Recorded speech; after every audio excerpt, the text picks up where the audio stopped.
Bueno, buenas noches para todos nuevamente. A continuación, para dar inicio a la exposición, quiero presentarles al expositor que impartirá la sesión de hoy. Su nombre es Rodrigo Mardones, es candidato a doctor en psicología, es psicólogo clínico, es especialista en terapia sistémica, es cofundador y director ejecutivo del CECIT en Chile. Es coautor del libro Historias del Cambio, el enfoque sistémico en acción. Vamos a darle el paso al profesor Rodrigo para que inicie con la presentación de hoy. Bien, muchas gracias, Enli, a todas y a todos los presentes. A mí me gusta cuando encienden la cámara porque así uno ve caritas, ¿no? Entonces, si pueden encender la cámara, yo sé que no es sencillo porque a veces si uno está en la casa, ¿no? Como que interrumpe. Entonces, pero si pueden encenderla, muy agradecido.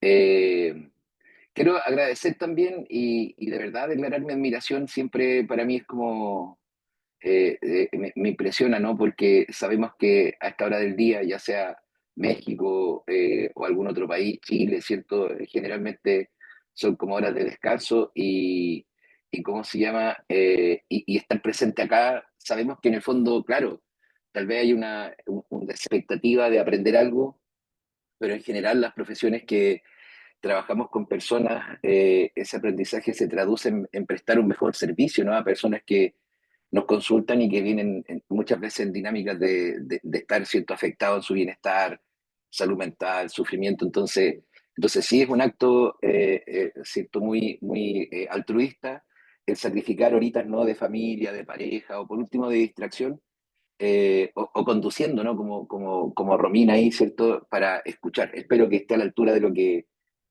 ¿cierto? Buscan. Antes de comenzar, claro, a mí me gusta como situar desde donde hablo, yo siempre lo planteo, ¿no?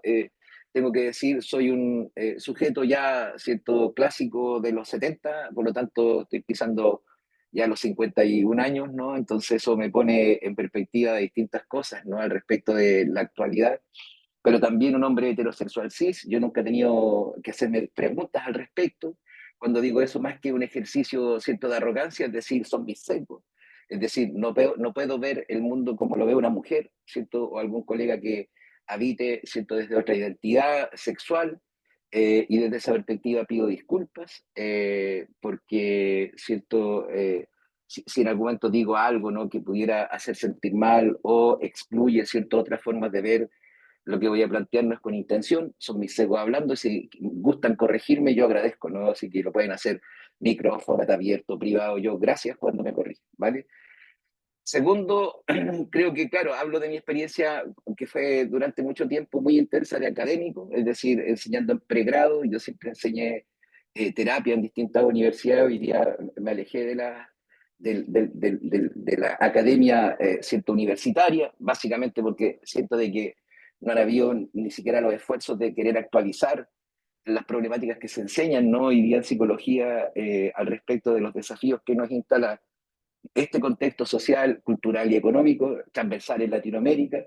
Siento, y se han ido quedando como en lo clásico, que yo creo que ya no tiene mucha respuesta a los problemas que enfrentamos hoy. Y eso para mí se traduce como una estafa en la que no quiero estar. ¿Ya? Y básicamente me he quedado como en enseñanzas de posgrado, postítulo, y especialmente siento, en el centro que fundamos con otro colega, Felipe García, que es el Centro de Estudio Sistémico en Chile.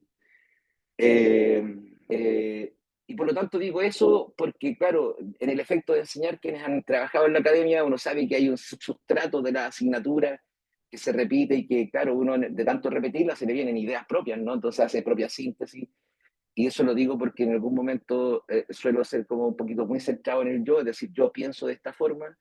Y cuando digo eso, es lo mismo, ¿no? Más que un ejercicio de cierta arrogancia, es que sepan ustedes que son temas que no están fundamentados, pues, se me ocurrieron a mí, ¿ya? Y eso tal vez es lo único que en todos los casos hace válida la docencia, porque si no uno envía textos, ¿no?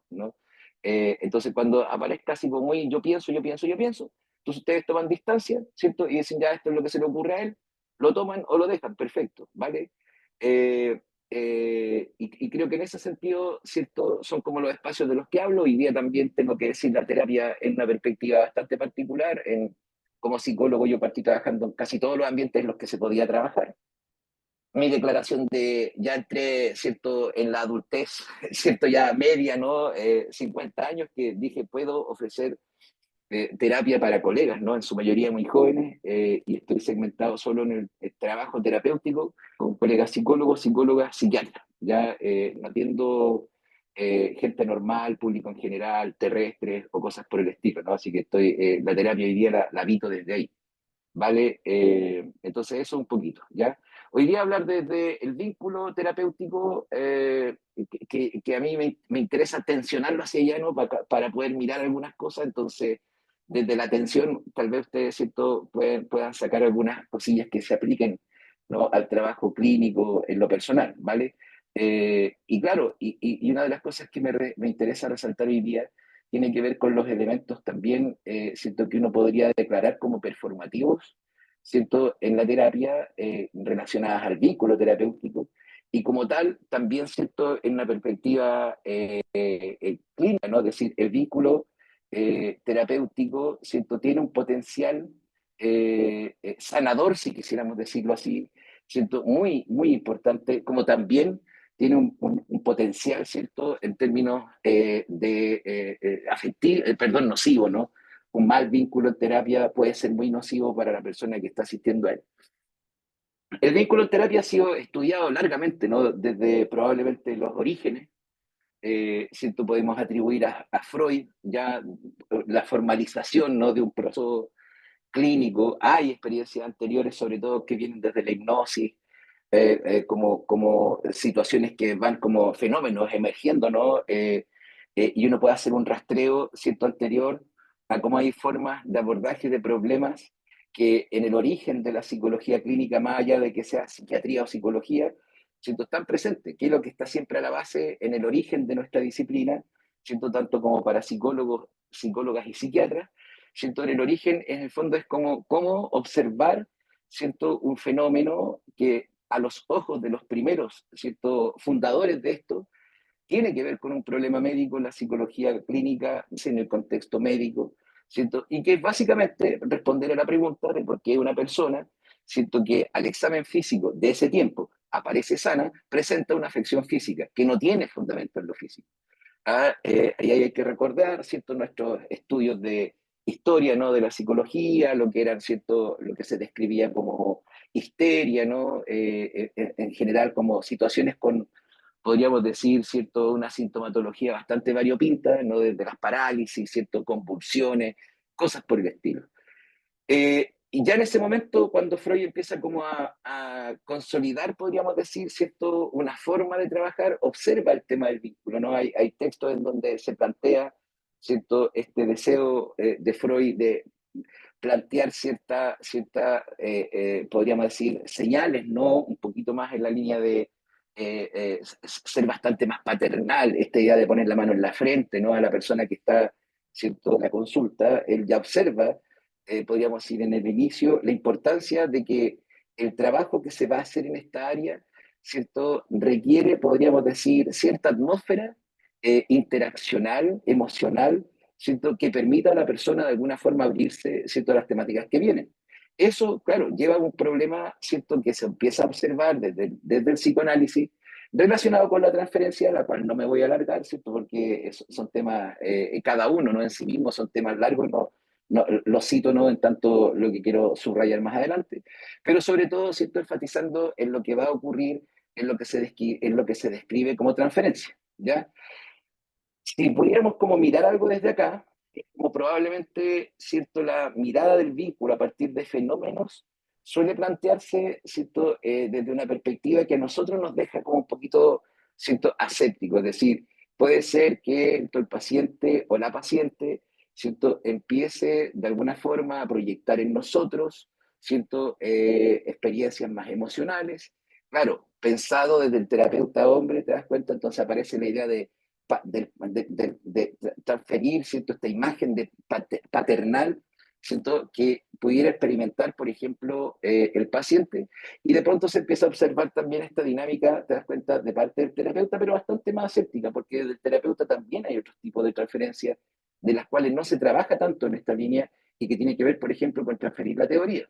Transferir la teoría, ¿cierto? Consiste en ver a la persona los problemas que manifiesta desde mi encuadre teórico, ¿te das cuenta? Y solo desde mi encuadre teórico, cosa que al psicoanálisis en general le pasa de manera compleja cuando pone, por ejemplo, la figura de la negación, ¿cierto? De la resistencia. Entonces, en la medida en que yo más sostengo mi hipótesis al respecto de lo que ocurre y tú más te niegas, es un indicador de que voy en la línea correcta.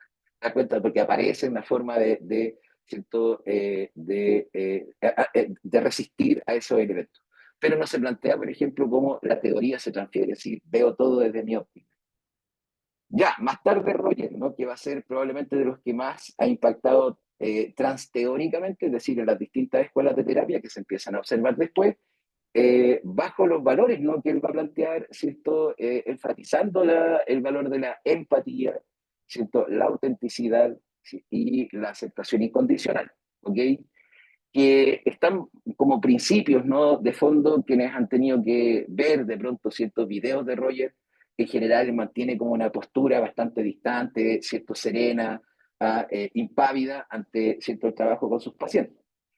En todo este tema, cierto, evidentemente nos va a parecer porque, fíjate, claro, la terapia requiere de un vínculo, cierto, requiere de un encuadre relacional en el que evidentemente el paciente puede exhibir también, por ejemplo, ¿cierto? Estilos de vínculos que se van construyendo desde la experiencia infantil, ¿cierto? Y que se pudieran exhibir en la relación con el terapeuta, ¿ok? Y por lo tanto, saber algo, ¿cierto? De teoría del apego, no solo para las categorías diagnósticas de lo que estamos observando, sino que también para entender las dinámicas relacionales que se van observando en la terapia, es interesante. ¿Ya? Más tarde, si uno sigue haciendo un recorrido histórico, ¿cierto? Se va estudiando ¿cierto? Este fenómeno, ¿no? De la alianza o de la relación terapéutica, podríamos decir, al respecto del éxito terapéutico. Es decir, empezamos en los 70 a hacernos preguntas. ¿Cuánto de lo que versa sobre la alianza en terapia va a impactar también, ¿cierto? Podríamos decir, en la efectividad o en el éxito del proceso terapéutico? Fíjate, no es extraño que ocurra en los 70 en que nos hagamos esta pregunta, porque también, ¿cierto? Década antes empezamos a observar la figura en el mundo de la psicología, y es que es la aparición de psicólogos, psicólogas no médicos. Ya hasta ahí, ¿cierto? Veníamos con la mayoría de los especialistas, ¿no? Podríamos decir, más bien se ubicaban en la línea de la psiquiatría, es decir, gente que, médicos que están tratando con este problema. Es al final de los 50, inicios de los 60, donde empezamos a observar, ¿cierto? A partir de cómo las universidades, ¿cierto? Van abriendo nuevas formas de currículum, que se observa, por ejemplo, este fenómeno dentro de lo que es en la profesión en ese momento, y vemos personas que, ¿cierto? Estudian psicología y no vienen desde la medicina. Entonces ahora la psicología comienza a tener un cambio, ¿no? Empieza a tener una tensión importante entre, ¿cierto? Una disciplina de las ciencias de la salud o una disciplina, ¿cierto? Más bien centrada en las ciencias sociales. Esto probablemente también ustedes lo vivieron, pasó cuando yo estudiaba, ¿cierto? Quienes son más cercanos a mi edad, en que de pronto pasaba que un año, por ejemplo, la carrera de psicología estaba, ¿cierto?, en la escuela de las carreras del área de la salud. Y el año siguiente, psicología ahora estaba en las escuelas de, ¿cierto?, la Fatrado, ¿cierto?, o las escuelas de ciencias sociales. Entonces, siempre dando como tumbos, ¿no?, entre esa línea. Y evidentemente cuando se empieza a mirar también desde la perspectiva de las ciencias sociales, entonces la idea de vínculo por vínculo, ¿no? Es decir, ¿cómo, qué es lo que ocurre en terapia, ¿cierto? Cuando hablamos de relación, más allá de las categorías biomédicas, entonces empieza a ponerse como a relevancia, fíjate, no es cualquier cosa.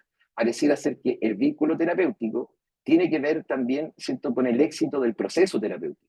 Y desde esa línea, siento, lo que vamos a observar es cómo lo que se llamaba vínculo empieza a adquirir otro nombre, alianza. ¿Ya? La alianza es un giro interesante porque comienza a susurrar, podríamos decir algo que ya por allá por los 80, especialmente desde las escuelas más sistémicas, se va a plantear y en el fondo tiene que ver con el encuentro de dos aliados en contra de algo. ¿Te das cuenta? Aquí pareciera ser que hay un movimiento importante porque empezamos a observar, ¿cierto?, de que la terapia se entiende mejor en el espacio vincular cuando ambos, ¿no? Terapeuta y paciente, se observan como aliados al respecto de lo que está problemando, ¿cierto?, a quien consulta. ¿Por qué digo que comienza a susurrarse? Porque aquí hay un cambio ético en la manera de comprender el vínculo y la alianza terapéutica. En tanto, ¿cierto? Se empieza a plantear que si esto es una alianza, entonces quienes se alían los iguales. ¿Te das cuenta? Si no, no es alianza. Es decir, aquí empieza a aparecer la idea de socios detrás de esto, ¿no? Que al mismo tiempo, fíjate, también empieza a haber un cambio en cierta semántica, ¿no?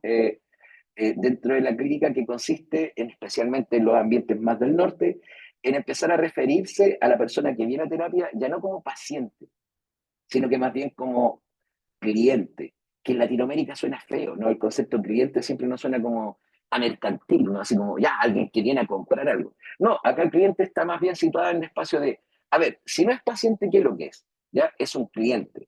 Un cliente, en tanto, tiene derechos, ¿te das cuenta? En tanto puede exigir, en tanto es activo en el proceso clínico, ¿ok? Pero fíjate, para poder considerar la idea de aliados, entonces se requiere un pico ético complejo y que va a tocar de manera muy compleja la figura de la terapia. ¿Desde qué perspectiva? Que consiste en considerar al consultante como un igual. Y por eso que en algún momento las nuevas escuelas de terapia te empiezan a decir, ¿cierto? Este es el encuentro entre dos iguales, un experto en psicología y terapia y un experto en su vida. ¿Ah? En su existencia, para que no se entienda en su vida como en inclinación, ¿no? En su propia existencia, ¿no? Entonces, el que viene a consultar es experto en su existencia, en qué le pasa, cómo siente, cómo piensa, ¿no? Y por lo tanto, de frente se encuentra con un cierto experto en terapia, ¿no? Alguien que ha desarrollado, podríamos decir, ciertos estudios al respecto de la problemática que tiene, de que tiene información, ¿vale? Evidentemente, esto empezó a poner una tensión importante, ¿cierto? Entonces, al respecto del vínculo o a la relación terapéutica que se somete a estudios y empezaron entonces ahora investigaciones al respecto de esto. Ya, a ver, esto que de alguna manera estaba sugerido, se subentendía, tiene ciertas descripciones desde el psicoanálisis como algo complejo, ¿cierto? Roger ha venido diciendo, ojo, hay que tener ciertos principios al respecto. ¿Cuánto pesa? ¿Ya? Y comienzan evidentemente investigaciones, experimentos divertidos, ¿no? Por ejemplo, los gringos en algún momento quisieron como observar esta figura y se le ocurrió hacer un experimento, por ejemplo, al respecto de conseguir gente que estaba estudiando retórica, ¿cierto? Es decir, análisis y producción de discursos, por lo tanto, buenos conversadores, ¿cierto? A los cuales en el experimento social le dijeron ustedes van a ser terapeutas, van a ser psicólogos y era gente que se entrevistó con ellos. Resultado de esos experimentos. La gente dijo, tuve conversaciones de verdad súper enriquecedoras, muy entretenidas, te cuento, experiencias como yo nunca había conversado con alguien así, pero fíjate, en general el resultado es, pero sentí que no íbamos a ninguna parte. Es decir, ya, pudimos observar algo, pareciera ser, siento que en terapia hay que tener gente que sepa conversar, pero también que sepa tener el foco, lo que va siendo un tema interesante, siento que no es solo conversar, sino además, evidentemente, la información. Es decir, el terapeuta, siento, le va dando cierta dirección al desarrollo de las conversaciones para que el paciente pueda abrirse también a las propias directrices que quiere ir mostrando a partir de lo que le pasa en la vida. Va a ser importante, siento en ese contexto, podríamos decir, cómo empieza a aparecer en la clínica algo complejo y que tiene que ver con la emoción, ya que hasta, podríamos decir, hoy día todavía, ¿cierto? Es un área desafiante, ¿no? ¿Cómo ubicar las emociones en el día a día? Tenemos crítica al respecto, ¿cierto? Por ejemplo, en educación, los sistemas educativos no se preocupan de la emoción, de la formación o educación en emociones, ¿cierto? Aparecieron las inteligencias múltiples, ¿no? Y la idea, ¿cierto?, de inteligencias emocionales, aparecen críticas a la idea de inteligencia múltiple. En general, empieza a aparecer este tema, ¿no? Hoy día podríamos decir, los distintos modelos terapéuticos intentan integrar todos estos elementos, no sin intención, ya, no sin intención. ¿Qué está ocurriendo, no? Claro, pareciera ser que dentro de las figuras, ¿no?, que han querido estudiar o poner el vínculo terapéutico, ¿cierto?, en la lupa, ¿no?, en el foco de la investigación, señalan temas que se observan como contrapuestos. Voy a poner un ejemplo. Todo lo que ustedes pueden buscar bajo la categoría, podríamos decir, ¿cierto?, especializada, ¿no?, de factores comunes en terapia, ¿cierto? Lo googlean o lo van a buscar, ¿cierto?, en algún buscador o en algún chat, ¿no?, de inteligencia artificial o en revistas, les van a aparecer bajo esa categoría factores comunes en terapia. ¿Qué van a mostrar? En general, ¿cierto? Cómo, evidentemente, la terapia, una de sus complejidades viene dada, ¿cierto?, por definir qué es lo que es. ¿Qué es la terapia psicológica? ¿Ya?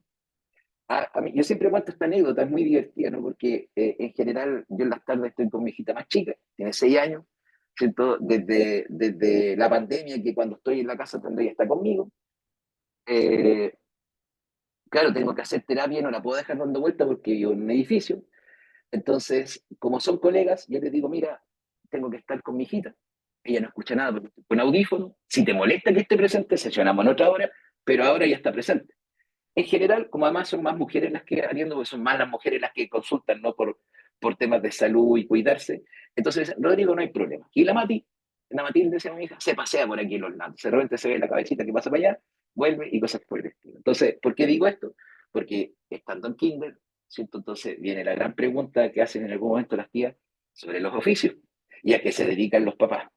Entonces, claro, tiene ciertos compañeros que los papás trabajan en diversos oficios y cuando le preguntan a ella, Matilde, ¿y tu papá cuál es su oficio? ¿En qué trabaja? Y entonces la Matilde responde esto, mi papá conversa. Entonces la tía la que me dice, sí, o sea, sí, todos los papás conversan. ¿En qué trabaja tu papá? Y ella dice, bueno, mi papá conversa. Y la tía se quedó, vas a tener que hablar con tu papá para que te cuente qué es lo que trabaja él, y aquí allá, perfecto. Me tocó irla a buscar a la salida de clase, entonces la tía me dice, ¿podría quedarse un segundito? Cosa que yo me decía, ¿qué pasó? Entonces me dice, no, lo que pasa es que ya estábamos conversando sobre los oficios cuando le tocó a su hija, entonces ella dijo que usted conversaba. Entonces yo la miré y le dije, sí, porque ese es mi trabajo, conversar. Entonces la tía me miraba así como con cara, yo soy psicólogo, hago terapia, yo converso. Ella, en su razonamiento, no niño, ¿cierto? Y su niña y su razonamiento concreto, cuando le preguntan qué hago, va a lo concreto. Mi papá conversa.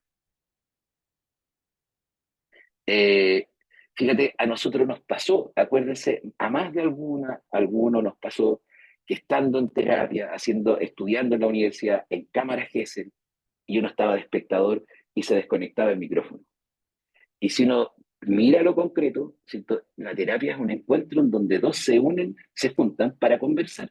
Y uno los ve en silencio, mueve la boca uno, y el otro escucha y mueve la boca, y ahí está. ¿Te das cuenta? Entonces, ¿qué está ocurriendo acá? Bueno, en algún momento, al respecto de estos temas, ¿no? Un estudioso como Lambert se hace la pregunta, ¿no? Si ocurren cosas en terapia, es decir, si hay cambio en terapia, si alguien vino con depresión y se va sin depresión, ¿qué explica que las personas cambien? ¿Cuáles son los factores que empujan los cambios en el proceso clínico? Y desde ahí, en esta investigación, aparecen resultados que malentendidos se sienten en tensión con otra escuela o con otra línea de investigación, ¿no? Ya lo voy a explicar. Que lo que ocurre, que Lambert cuando hace este estudio, ¿cierto? De cuáles son los factores que explican que las personas vienen terapia, llega a resultados complejos para terapia. Primer factor, ¿cierto? Eh, un 40% de los factores que empuja el proceso de cambio en terapia tiene que ver con factores que no tienen que ver con la terapia. ¡Qué loco! Factores extraterapéuticos. ¿Qué son los factores extraterapéuticos? La vida, lo que está pasando fuera de la sala de atención, fuera del box. Ya es ese paciente que tú estabas atendiendo y que se veía muy afectado y que de pronto, sesión siguiente, llega bien, muy bien, demasiado bien. Entonces, qué bueno, la terapia está funcionando. Y te cuento una historia que le ocurrió en la vida, ¿te das cuenta? Y que de pronto logró capitalizar en el proceso de cambio. ¡Wow! Fíjate, Lambert en el primer estudio, 40% de los factores que explican que las personas cambien en terapia se deben a factores extraterapéuticos.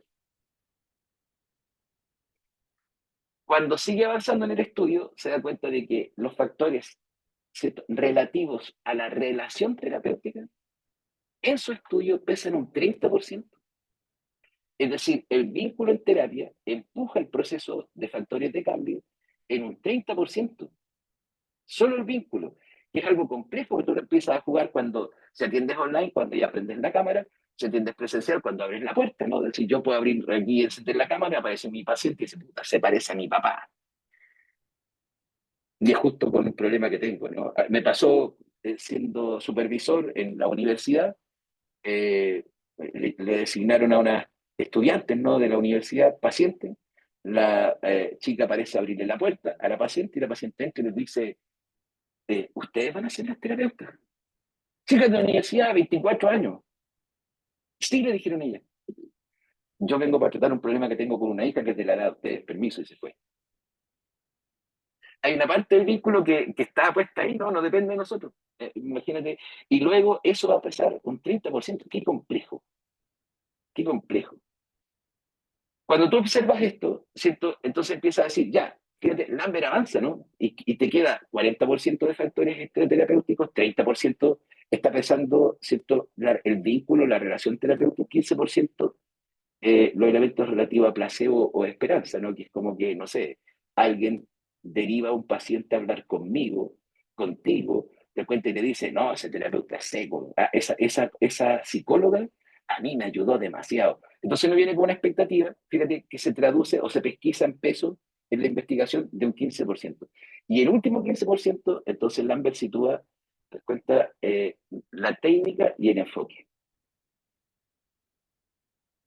Uno podría decir, wow, lo que se esmeraron tanto en, enseñarnos en la universidad, ¿no? Técnica y lo que busco tanto en los distintos cursos, ¿no? Y programas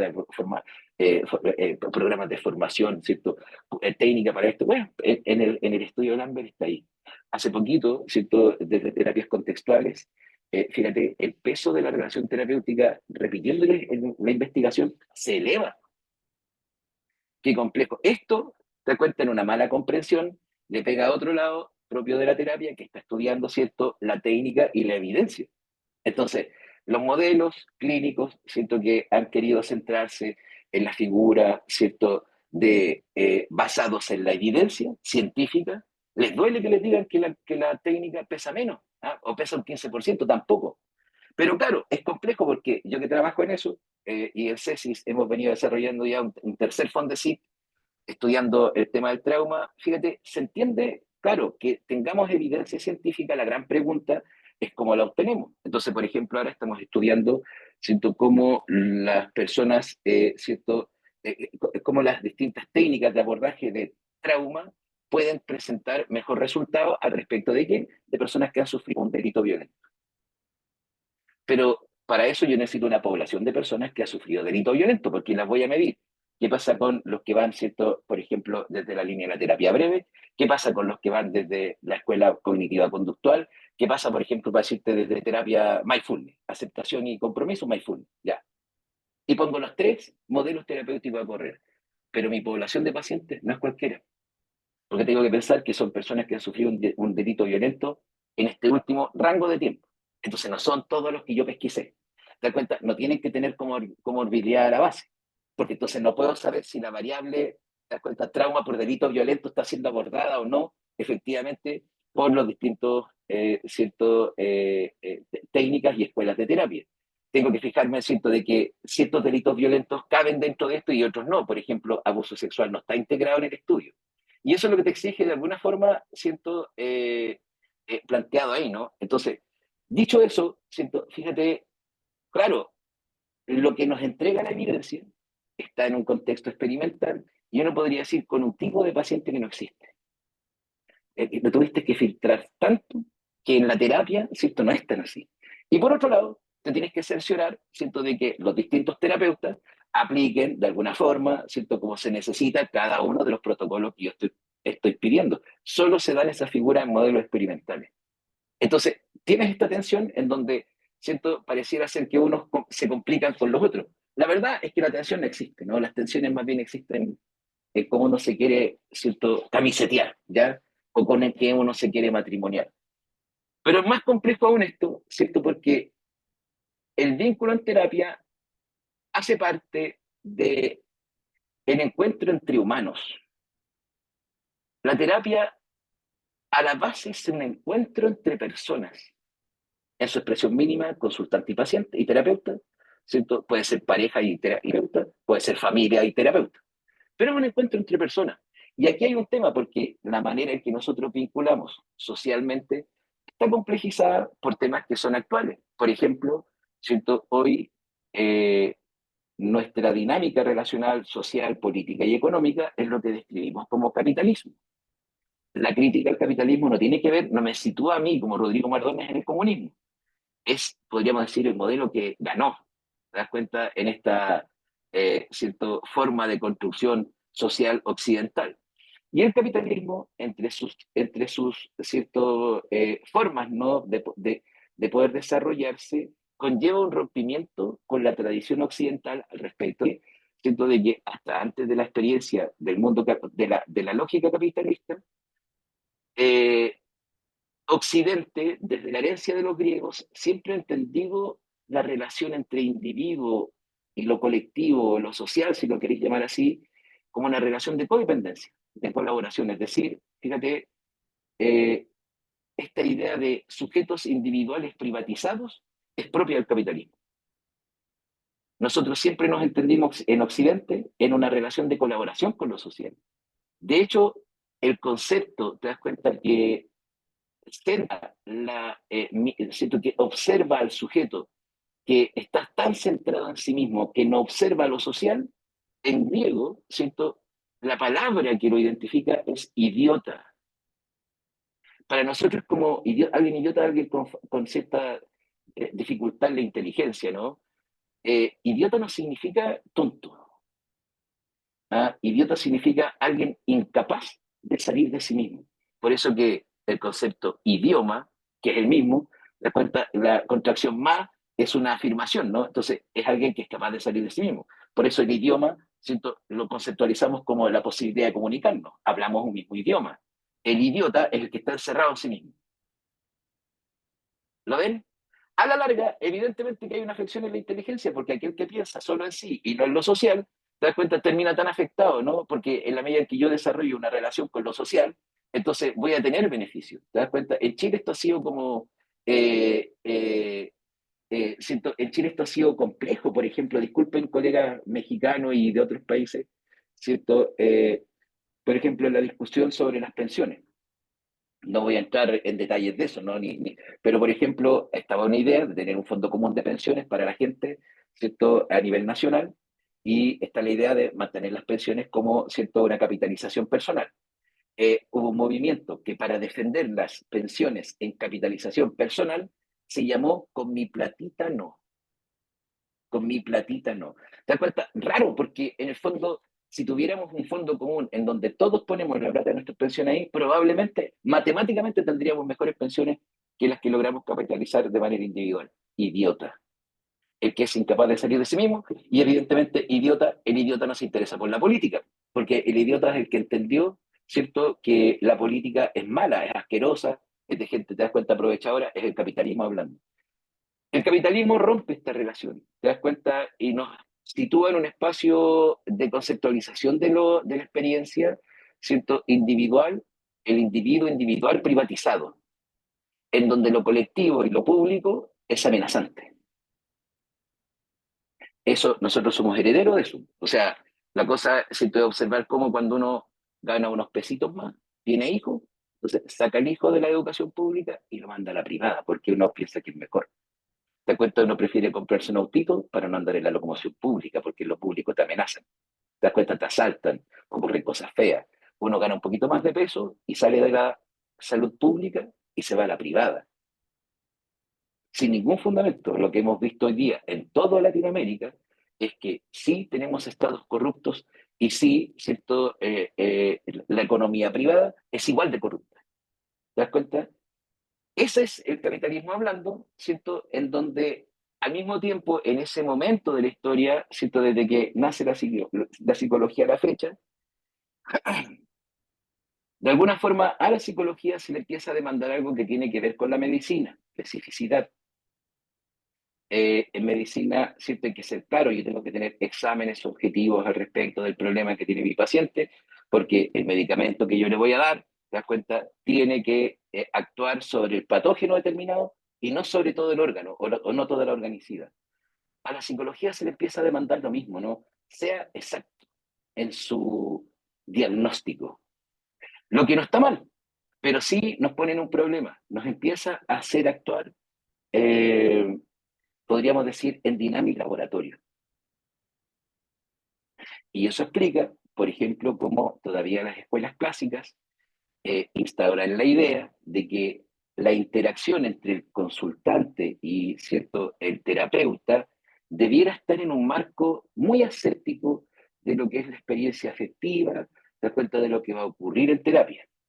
Por eso todavía en muchas universidades se les enseña a los estudiantes, por ejemplo, que pongan cierto, cara de póker, que traten de evitar al máximo cierto, interacciones de tipo cierto, no verbal, en la cual uno espeje la propia emoción que está teniendo al respecto de lo que cuenta el paciente, porque se te va a mover, porque cuando el otro sienta cierto, una sintonía, probablemente va a empezar a transferir, ¿te das cuenta? Y eso, ¿qué va a afectar? El diagnóstico. Y si tengo problemas en el diagnóstico, voy a tener problemas en el tratamiento.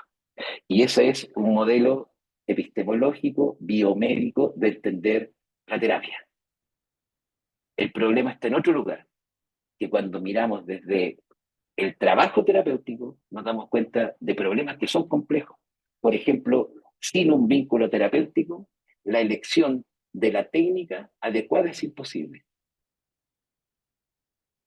Si tú no entiendes, ¿cierto?, cómo tu consultante entiende el mundo, las relaciones, se entiende a sí mismo, cómo el consultante hipotetiza, por ejemplo, cómo debiera ser el proceso de cambio, hacia dónde quiere llegar, cómo eso lo emociona, cómo eso siento, lo va de alguna forma comprometiendo en el trabajo. Entonces tú no puedes hacer una elección correcta de técnica. No tienes la información necesaria. El problema es que fallar la técnica, te das cuenta, es menos complejo que no construir el vínculo.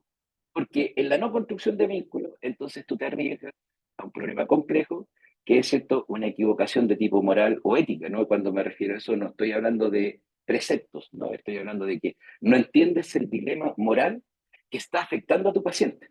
Cuando te equivocas en la técnica, el gran aporte, ¿cierto?, de las escuelas cognitivas conductuales es habernos regalado, ¿cierto?, mareas de técnicas que abordan problemas, ¿cierto?, en el ámbito clínico, pero si tú no entiendes cuál es el dilema moral, no tienes que hacer. Si te equivocas en la técnica, pueden haber más, pero si no entiendes dónde están, ¿cierto?, las implicancias éticas, las implicancias, ¿cierto?, más de tipo moral, que hacen que tu paciente venga a terapia, entonces, ¿cierto? Ese proceso clínico tiene un problema grave que resolver. Lo voy a poner en un ejemplo sencillo, ¿cierto? Grueso, ¿no? Que probablemente lo vemos mejor, pero ustedes lo van después desglosando ciertas cuestiones donde son más sutiles, ¿no? Pero es el problema que nosotros tenemos que dilucidar. Por ejemplo, cuando a terapia viene, ¿cierto?, una mujer que presenta, ¿cierto?, un cuadro relativo, por ejemplo, a ansiedad generalizada, entonces te empiezan a aparecer enseguida las técnicas como trabajo de ansiedad generalizada, desde la más cierto, antigua como inoculación del estrés hasta otras cierto, más actuales sobre meditación, conciencia aquí presente. Pero lo que está ocurriendo en esa mujer es que está sufriendo maltrato permanente de parte de su pareja, violencia. Entonces, si yo no entiendo, te das cuenta, el dilema moral, voy a empezar a gastar técnicas en una línea ética compleja, que es en el fondo trabajar para que mi paciente se acomode a cierto, las vulneraciones que está recibiendo desde su pareja. ¿Me hago explicar? Es complejo, porque se ha operado así. ¿Ah? Ese es un ejemplo burdo, siento, en el que pongo problematizada a una mujer, pero fíjate, tú tienes un sujeto que viene acá y viene con ánimo decaído, entonces tú empiezas a mirar y a decir, vale, tengo que pensar en técnicas para la depresión. Pero lo que está ocurriendo, por ejemplo, en el caso de él, es maltrato laboral. Entonces ahora mi terapia se complica porque pudiera ser o transformarse en una especie de entrenamiento individual para que acepte el maltrato laboral. ¿Te das cuenta? Eso es pifiarla, ¿no? ¿Cierto? En la evaluación ética y moral. Entonces, fíjate, sin vínculo terapéutico, el impacto de la técnica se reduce. Pero pifiarla en la técnica tiene arreglo, pifiarla en el vínculo no. Eh, por lo tanto, ¿cierto? Hemos observado que el vínculo terapéutico debe tener un foco. No es solo una relación en donde nos caemos bien, por eso que de pronto ustedes han visto, ¿no? Gente que dice, bueno, los psicólogos, las psicólogas es como tener un amigo pagado, ¿ah? Porque es como, aquí conversamos, nos reímos, cosas por el estilo. Ya, tiene que tener un foco, es decir, el vínculo terapéutico existe para algo, ¿ya? Empiecen a mirar lo siguiente, les voy a decir algo duro. El vínculo terapéutico solo existe por eso. Antes de que yo prenda la cámara que atiendo online, ¿cierto? Antes de que tú abras la puerta cuando vas a atender por primera vez a un paciente, ese paciente no te importa, porque no lo conoces, no lo has visto, ¿no? O sea, para mí me empieza a importar el momento que, pum, se activa, ¿cierto? Y está ahí. Y yo sé que tengo que generar, ¿cierto? Trabajo para que rápidamente se active un vínculo, ¿te das cuenta? Y nos permita, ¿cierto? Instalar el trabajo que va a venir sin ninguna base histórica relacional con ese sujeto. Es más, nosotros a las personas que tenemos una relación histórica, las sacamos de este ámbito. Por eso es la razón por la que no tendremos familiares, por ejemplo, es la razón por la cual no tendremos amigos. ¿Te das cuenta? Es decir, nosotros dentro de lo que es el proceso clínico, elegimos, ¿cierto?, las personas con las cuales no tenemos una historia vincular y al encender la cámara o al abrir la puerta, sé que tengo que activar, ¿cierto?, una serie de procedimientos que hagan que rápidamente la persona se sienta en un vínculo de aceptación, congruencia, te das cuenta, empatía, se sienta en una atmósfera emocional en donde ocurran cosas, no sentirme juzgado, sentirme escuchada, sentir que importo, ¿no?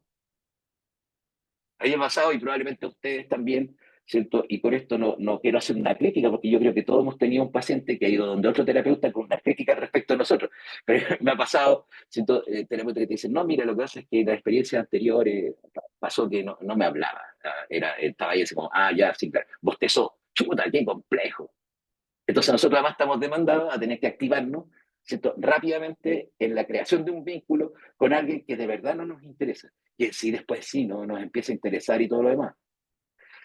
Y eso es lo complejo, porque fíjate que el vínculo implica formación madura en ética, disciplina, exiliada de la formación de base, te das cuenta, de pregrado. Es decir, el pregrado que se enseña, ¿no?, en muchas universidades, axiología, valores. ¿Te das cuenta? Pero formación ética. No solo ética profesional, no, sino que cómo construimos, la ética es cibernética, cómo construimos relaciones en la dinámica del cuidado, en la dinámica de la justicia, de la bondad, y cómo esos elementos, fíjate, son importantes acá. Hay una implicancia ética desde el momento en que nosotros decimos, mira, somos dos expertos, eso, ya, sí, ella es experta en su vida, él es experto en su vida, yo soy experto en terapia, pero fíjate, sí hay una asimetría, porque el otro experto necesita de la ayuda de este experto, porque la está pasando mal, porque está sufriendo, porque se ha visto afectado en su bienestar. Y si no fuera esa la situación, entonces no tendríamos una reunión de equipo. ¿Te das cuenta? Entonces, si bien, claro, de cierta forma, conceptualizarlo así es interesante, pero es un principio ético, porque sí hay una relación de asimetría. Y cuando hay una relación de asimetría, que yo prefiero decirla en voz alta, entonces tienes que hacerte cargo de algo. ¿Qué haces con el poder que tienes como terapeuta? Porque tienes poder como terapeuta. Puedes poner una pregunta capciosa. ¿Y estás segura de la fidelidad de tu pareja? Cuando a lo mejor, por ejemplo, no fue nunca un problema. ¿Te das cuenta? ¿Y cómo te das cuenta tú? No sé, ¿cuál es tu concepto de amor, por ejemplo? Gran pregunta para cuando se trata de esos temas, ¿no? En fin, ¿cómo te imaginas tú el bienestar? Nosotros con las preguntas abrimos conciencia. Abrir conciencia es generar nuevas redes sinápticas. Es, por lo tanto, poner foco sobre cosas sobre las cuales nuestro paciente a lo mejor nunca puso foco. ¿Quién decide cuando abre conciencia al respecto de un tema? Y eso tiene que hacerlo la terapia. El punto es, ¿cierto?, desde dónde estás observando la situación, cuánto de, ¿cierto?, lo que está ocurriendo ahí soy yo haciendo ese ejercicio de transferencia sobre mi paciente, transfiriendo la teoría sobre mi paciente, o algo de lo que no se habla mucho, te das cuenta, ¿y cómo es mi estilo vincular yo terapeuta? Oh, qué complejo. ¿Cómo son los terapeutas que tienen estilos vinculares evitativos? Te cambian la sesión a cada rato. No, este miércoles no te voy a poder ver. Se empiezan a cansar del paciente cuando el paciente ya se ve bastante mejor. Entonces empiezan a cancelar sesiones, cambian la hora, da cuenta, dan de alta cuando no había que dar de alta. ¿Cómo son los terapeutas que tienen un vínculo ansioso en terapia? ¿Cierto? Mandan tareas, están preocupados, piensan, se llevan el caso para la casa, entonces le están dando vueltas. Ah, sí, nuestros vínculos, nuestra historia, nuestros estilos vinculares y de apego, como terapeutas, tienen que ver bastante en el proceso clínico. Tienen que, y no se habla de eso. ¿Te das cuenta? Hay un tema ahí, ¿no? Y desde esa perspectiva, ¿cierto? Cuando tú te pones a mirar, ¿cierto?, nuestra historia como latinoamericanos y latinoamericanas, no se educa al respecto del vínculo, no se educa al respecto de las emociones, al respecto del vínculo, la experiencia de la sexualidad, por ejemplo, no se explica ni se enseña educación cívica, por ejemplo, cómo ser socialmente en relación con otros. Entonces, desde esa perspectiva, ¿cierto? Muchas veces lo que entendemos como vínculo en terapia está en una zona gris, muchas veces desde la improvisación. Piensen ustedes, no les voy a pedir que lo compartan, ¿no? Pero de verdad, ¿cómo les enseñaron a vincular en terapia? ¿Cuándo se habló de técnicas, por ejemplo, para poder establecer un vínculo terapéutico?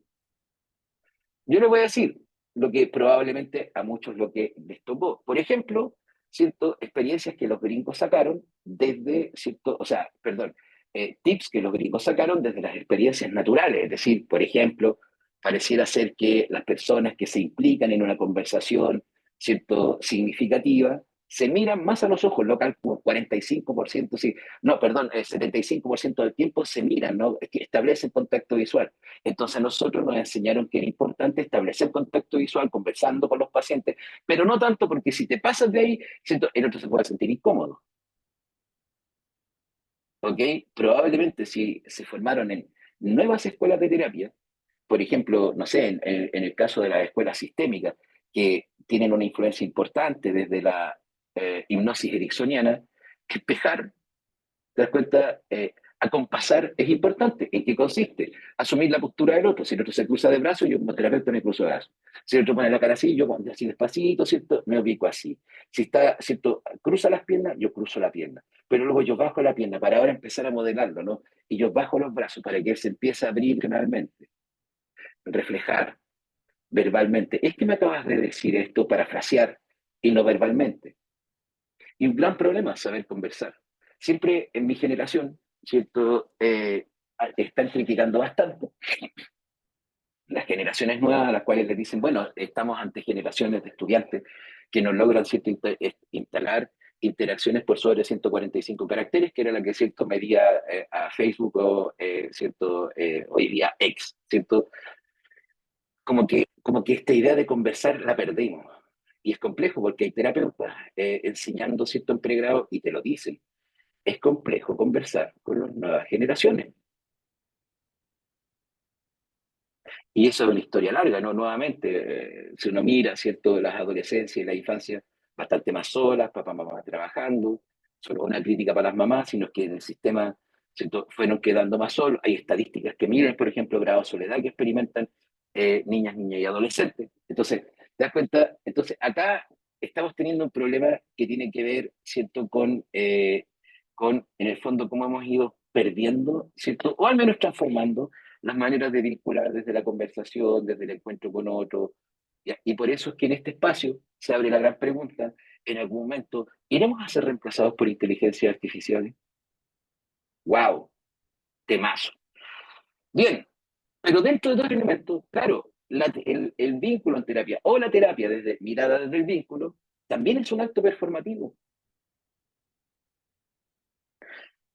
Cuando uno busca performance, ¿cierto?, te va a aparecer el concepto de rendimiento, es decir, cuál es la proporción entre el resultado obtenido y los medios que utilizaste. Entonces, sí le pega, ¿cierto? Es decir, Si la miro como, ¿cuáles son los resultados en base al esfuerzo que yo he puesto?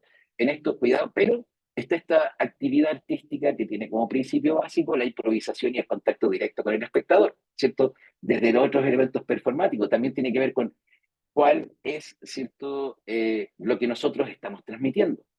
Y en eso se habla poco, ¿te das cuenta? La terapia es performativa. Y yo prefiero decirlo en voz alta para hacerlo consciente, para que de alguna forma también nos apropiemos de esto, ¿te das cuenta? Eh, Porque si no fuera un acto performativo y no por esto menos genuino, no estoy diciendo que nosotros simulamos algo, ¿te das cuenta? Eh, entonces no habría lugar para poder, ¿cierto?, nosotros desarrollarnos porque nos implicaría de manera directa. Es un acto performativo, fíjate, desde el lugar que nosotros utilizamos para atender a las personas. Si es en consulta particular, tratamos de que cierto sea oficinita, esté más o menos cierto bonita, sea acogedora, en fin. Eh, eh, sí, como una puesta en escena, Margarita, como una puesta en escena. Entonces, en esa escena tenemos un escenario. No sé lo que han visto ustedes, pero por ejemplo, yo ahora tengo acá, ¿cierto? Como, ¿cómo se llama? Difuminado mi fondo, porque estoy con arreglo en la casa, entonces tengo la historia, pero atrás aquí hay un cuadrito. ¿Te das cuenta? Que hace que este espacio, que es donde aparece, ¿no? Aparezco en escena, sea un poquito más, ¿cierto?, estético, ¿ya? Otros buscan que aquí atrás hayan libros, ¿no? Un librero. Yo conocí un sujeto que se compró un papel mural. Si no tiene el librero, hay un papel mural de librero. Y lo podéis poner allá y como es plano, te das cuenta, entonces parece que tenéis libro. Y eres alguien estudioso. Otros ponen sus emblemas, ¿no? Certificados, diplomas, cosas. Otros plantitas. ¿Te das cuenta? En fin, entonces va apareciendo ahí un escenario y lo tenemos se trabaja en el área pública, ¿cierto? Y no es de tu propiedad el lugar, ¿cierto? Entonces uno trata de que esté más o menos limpio, acomodadito, ¿ya? Si quieres demostrar poder, te vas a poner siempre detrás de un escritorio, ojalá con bata, ojalá con un computador, pues son todos emblemas de poder, ¿te das cuenta? Ahí está apareciendo, en ese escenario aparece un personaje, que nos preocupamos de cuidarlo también en el aspecto físico, ¿no? Es decir, en tiempos de calor, ¿cierto? Los hombres no vamos con sudaderas, te das cuenta, short y hawaiana o chancla a atender, y las mujeres también evitan ir con cierto, no sé, pues, un escote provocativo, porque ya estamos en un espacio de trabajo, no además con personas que requieren, ¿cierto? Que no hayan estas distracciones, ¿cierto? Porque además la dignidad del momento requiere que yo vaya, no sé, nos preocupamos de nuestro aspecto, este personaje lo vestimos. Entonces, ¿qué hacen terapia online? Se visten de aquí para arriba, ¿no? Para abajo pueden estar en pijama. ¿Quién no lo ha hecho? Nada. ¿Quién no lo ha hecho? ¿Sí? O en short, ¿cierto? Ya listo. Pero de aquí para arriba basta, ¿cierto? Yo estoy con una polera Selectman, ¿cierto? Indígenas de mi país, ¿no? Nosotros no hablamos con nuestros pacientes como conversamos con otras personas con las cuales tenemos un estilo, ¿cierto?, relacional igual de intenso, ¿no? O sea, cuando digo igual me refiero a que hablamos cosas que nos pasan, situaciones complejas, problemas, ¿cierto? Imagínate hablarle a los pacientes como uno le habla a la mamá, no tiene sentido. Más raro todavía es hablar con el paciente o con el consultante como hablar con la pareja, ¿no? Así como, oh, y hay gente que se pasa de la línea, pero sabemos. Hace poquito estamos con una denuncia, ¿no?, de un colega connotado en Chile, salía por televisión, ya cruzó la línea. ¿Te das cuenta? Nos saludamos a nuestros pacientes, oh, el amorcito, tanto tiempo, qué bueno, esta semana se me hizo eterna esperándote. No, no lo hacemos así. Ubicamos, ¿no?, un estilo de conversación diferente. Y al revés, ¿no? Nosotros no hablamos con las parejas como que habláramos con pacientes, o sea, que es como, hola amorcito, ¿cómo estás? Hoy te extrañé tanto, y en escala de 1 a 10, donde uno es ni acordarte, y 10 es como morirte de angustia, ¿cuánto me extrañaste? Uno no hace eso. Y si lo hace, entonces uno es desubicado, ¿te das cuenta? Y si uno lo hace con la familia, ya me están avisando. Entonces nosotros hablamos de una forma e interactuamos de una forma en terapia que no se da afuera. Y tenemos que activar modo terapia.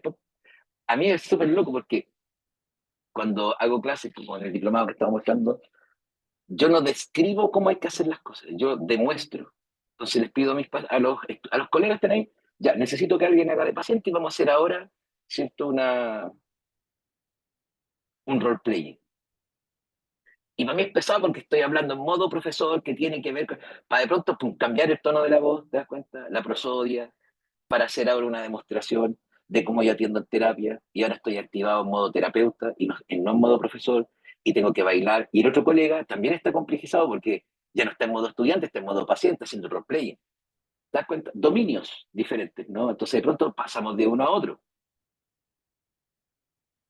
Pero también hay un guión de fondo epistemológico. Eh, Fíjense, no es lo mismo comenzar un proceso de terapia preguntándole eh, al paciente, háblame de tu niñez. Si a mí me lo preguntan, ¿te das cuenta? A los 50 tengo que empezar a pensar, ¿no? Así como, a ver, ¿de qué querrá que le hable? ¿De mi niñez hijo? ¿De mi niñez amigo? ¿De mi niñez estudiante? ¿De qué te trata? ¿Ya? No es lo mismo empezar la terapia diciéndome, habla de lo primero que se te venga a la mente. No es lo mismo empezar la terapia diciéndole, ¿cierto?, al paciente, ¿en qué estás hoy día? No es lo mismo empezar la terapia diciéndole, tengo que llenar una ficha primero.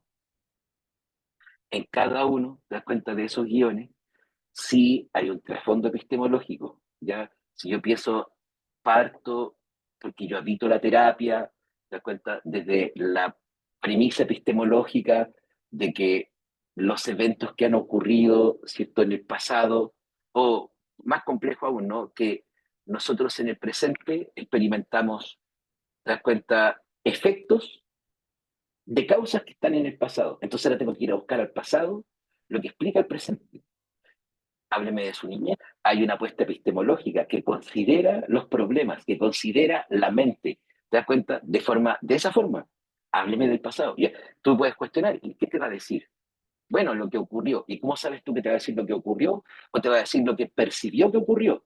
¿Y cómo sabes tú que lo que te va a decir hoy se relata de forma distinta, en que tiene otras conceptualizaciones, otro elenco conceptual para hablar de lo que le pasó? Además, la memoria es constructiva, no es una grabación. ¿Qué sacas con esto atrás?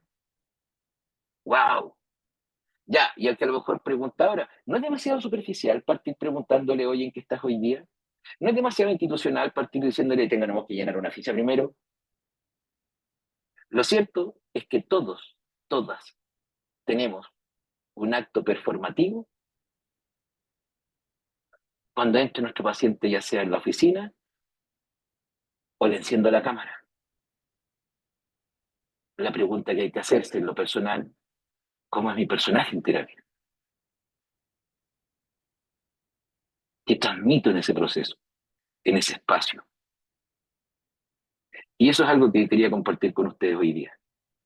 Si les interesa el tema, hay material, yo se los puedo compartir, ahí me pueden, ¿cierto?, con el QR ubicar en redes sociales, ¿no? En Instagram, está el Instagram de Cesis, ¿cierto?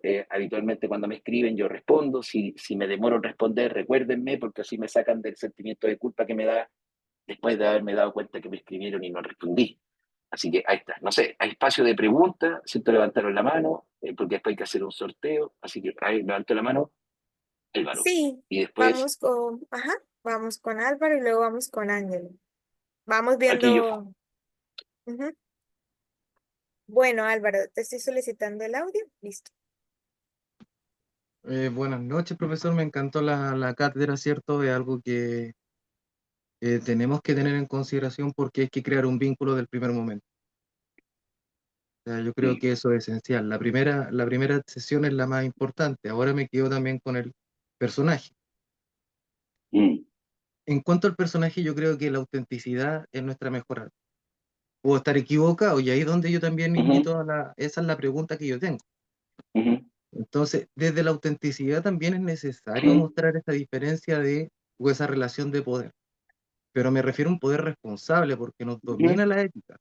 mm, Nació nació cierto, el decreto hipocrático para los médicos y después vinimos nosotros con la ética mm, profesional, mm. Sí, consecuentes con aquello, responsables con ese ujú, poder que tenemos. sí, En- sin sí, embargo, total. sin embargo, hay varios puntos. Yo creo que el liderazgo transformacional podría ser uno.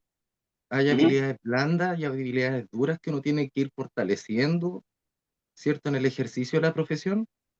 Y Ujú, hay un tema muy importante que puedo también estar equivocado, pero es que hay que ser delicado con el levantamiento de la información, ujú, que mm, va en lo que dice usted, de que si yo, el paciente, el cliente, desde el enfoque que lo queramos ver, si es humanista o médico, eh, esto no es una entrevista periodística. ujú, Ahí es donde está el cuidado, porque ujú, tendemos a fijarnos mucho en a veces a primera vista uno va a identificar la problemática. Claro, ujú, después viene un proceso científico en el cual uno tiene que hacer metodología, ver instrumentos, ver dimensiones, pero eso va después. Ahora, de todas estas habilidades que le acabo de mencionar, ¿cuál sería la más importante para usted desde su experiencia? Porque tiene harta experiencia, harta docencia también, para iluminarnos hoy día en esta grata sesión, ujú, porque la encontré muy grata, mm, muy esclarecedora y, y también me he podido ver una serie que se llama En Tratamiento o En ujú, Terapia. Está la versión norteamericana, está la versión chilena ujú, en TVN y está la versión argentina. mm, Los argentinos fueron pioneros. Y también hay que identificar que no siempre vamos a tener un paciente ideal, que ujú, esa fue una gran lección que tuve. mm, Entonces, ese terapeuta sí tiene mecanismos y acciones en las cuales está la aclaración, la ampliación, ujú, el reflejo de las emociones. Entonces, también uno ahí tiene que ser súper inteligente en el interactuar. Eso, profesor, mm, si es que hay algo más que no he podido contextualizar, si hay algo más ujú, dentro de sus conocimientos que nos podría ejemplificar para abordar al paciente, ¿cierto?, en toda su problemática, porque igual es alguien que clama por ayuda mm, y se reconoce con un problema, aunque llegue diciendo que no sí, lo tiene. Entonces, como un fenómeno ujú, muy interesante. Eso, profesor. mm. Bien, te agradezco mucho la pregunta y coincido bastante contigo, ¿no? Tal vez algunas cosas que a mí me pasan por la cabeza. Yo creo que las inteligencias artificiales han venido a transformar algo, ¿no? Entre otras cosas, a que pareciera ser que lo que consideramos como habilidades duras son las blandas, las va a resolver una máquina. Y en realidad las habilidades blandas van a ser las duras, ¿no? Es decir, cómo vinculamos, cómo conversamos. Eso sí que es complejo, ¿no? Sobre todo cuando hablamos de liderazgo en la organización y cómo se juega en el lenguaje y en las conductas que, siento, hacen coherente el lenguaje. Entonces, yo creo que, claro, cuando tú dices, siento, la congruencia o la transparencia o ser genuino, lleva un desafío al terapeuta, a la terapeuta, y que tiene que ver con la autoexploración, no con la terapia personal. ¿Ya? De pronto las universidades como que les meten a los estudiantes, tienen que ir a terapia, tienen que ir a terapia. Yo creo que los terapeutas no tienen que ir a terapia, en eso están en el mismo punto, siento que cualquier ser humano, siento, pero sí para nosotros es obligatorio la autoexploración. La autoexploración tiene que ver, siento, con examinarme a mí mismo, a mí misma, siento, y empezar a mirar cuál es mi escala de valores, porque, claro, la congruencia es un estado, es la transparencia, ¿no? Siento el ser genuino. ¿Quién transparenta? Te voy a poner un problema. Por ejemplo, yo puedo ser muy genuino en terapia con mi escala valórica católica conservadora y que cuando tengo una paciente, por ejemplo, que ha venido a verme, o un paciente, y me habla del aborto, ¿te das cuenta? Entonces empezar a transmitir ciertos elementos comunicacionales que sancionan. Porque yo, genuinamente, te das cuenta, y es complejo, te lo voy a decir, ahora, hace 2 días atrás, el Colegio de Psicólogos de Perú sacó una declaración pública, te das cuenta, oponiéndose a la unión civil homosexual en Perú, lo que me parece una aberración. Y ellos fundamentan, ¿cierto?, su declaración a partir no de principios cristianos, católicos o evangélicos, no, sino que lo quieren presentar como científico y te dicen, estamos diseñados para ser machos y hembras que tienen hijos y, por ejemplo, a los hijos se requiere y entonces se oponen, por ejemplo, a esta figura. Entonces, ¿qué creo yo? Primero, tiene que haber un trabajo importante de autoexploración. Segundo, tiene que haber de verdad la búsqueda de formarte en lógica, ética y estética. Disciplinas exiliadas de. Se pueden buscar cursos, ¿cierto? Coursera y otras cosas más, pero es importante. Muchas figuras, ¿cierto?, complejas de la conversación en terapia no siquiera respetan el primer principio de la lógica, que es el de no contradicción. ¿Te das cuenta? Entonces, requiero una formación en humanidades como bien clarita y dura. Tengo que tener información y tengo que además tener formación al respecto. De eso nadie compra. Te digo, por ejemplo, en CESIS, hace un año atrás, traíamos cierto profesor experto en epistemología, Carlos Pérez Soto, ya para dar un curso de epistemología para psicólogos, 10 inscritos, 12 inscritos, lo dábamos igual. Ya, para esas personas valía la pena. Ya, entonces hay un tema. ¿Qué, ¿Qué uso yo? Una cosa muy extraña que siempre lo converso también con mi pareja que es terapeuta y yo le digo, mira, sabes que de pronto yo en terapia funciono más como análisis de texto. Porque sí, yo creo que las palabras que se usan para describir un problema, un estado personal y cosas por el estilo, te das cuenta, tienen que ver con la elección de palabras, aunque haya sido espontánea, o si tú le quieres poner inconsciente, y hablar de por qué te refieres así, ese concepto, a lo que me estás contando, y qué esconde detrás de ese concepto. Entonces, por ejemplo, una paciente hace poquito, si tú me decía, por cada olvido de su historia, ella decía, eso lo tengo bloqueado, es que eso lo tengo bloqueado. Yo le pregunto, ¿por qué te refieres al olvido como bloqueo? Porque bloqueo le da una categoría mórbida. ¿Te das cuenta? Y entonces empezamos a seleccionar sí cosas que parecía que están bloqueadas y sí cosas que no se recuerdan porque no podemos acordarnos de todo lo que hemos vivido, ¿te das cuenta? Entonces yo me quedo mucho en el análisis de texto. Podríamos decir, ¿cierto? Algunos podrían decir hermenéutica, yo también digo exégesis, ¿no? Es decir, ¿qué me estás diciendo ahora? Escúchate lo que estás diciendo. Eso me ayuda bastante. Puede ser otro seminario para conversar un poquito sobre eso, así que ahí te la dejo, Álvaro. Gracias.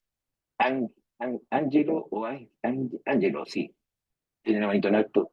Y yo les pido que me perdonen, pero son las dos únicas respuestas, o sea, preguntas que voy a responder porque tengo que hacer tareas de papá y, ¿cierto? Vale.